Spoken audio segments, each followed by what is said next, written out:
હલે આ ખુરશી આમ મૂકી દે. કા તને મહેમાન જોવા આવે છે, જો કાંઈ આગુડી નો છો ને તો મારી મારીને પાડી દઈશ. હાલ બાપા ઘડીક નથી રહી એકતા. તને ખબર પડે છે કાંઈ? કેમ છે ભીમભાઈ, સારું ને? આવો આવો. ઈ તો ઠીક, પણ તમારો છોકરો શું કામ કરે છે? આ રહ્યો, જોઈ લ્યો. બેટા પાણી પી રહી તો? અરે મહેમાન, પણ આ પાણી બાટલા હું ભેગા લઈને આવ્યા? એકચ્યુઅલી અમે બિસ્લેરી સિવાય પાણી પીતા જ નથી. આ તમારા કુવાનું પાણી અમને મોડું લાગે. તમે તો બહુ હુવાળા. હે અંકલ, તમારો છોકરો કેટલું ભણેલો છે? અરે એમાં ભણવાનું શું હોય? હાથ પેઢી ખાય તો ખૂટે એમ નથી. અને બહુ વીઘા જમીન છે, બીજું શું જોઈએ તમારે? હે તો ભીમભાઈ પાકું જ તે મારી દીકરી તમારા છોકરાની જ વહુ બનશે.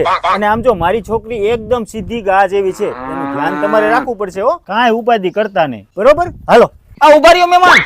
કાં શું થયું વળી? આ હું હાડી બાડી મોકલાવાના છે? આલ્યા લેતા જાવ. પણ આ રજકાને અમારે શું કરવો છે? તમારી છોકરી હાટું. અરે આની આરે કઈ દીકરી દેવાય? આ તો ગાંડા છે હાવ. ઘડીક મૂંગો નતો રહી શકતો, આ ચોથી વાર છે. હવે તો લીલા જ પોણા પડશે. હાલ નીકળ.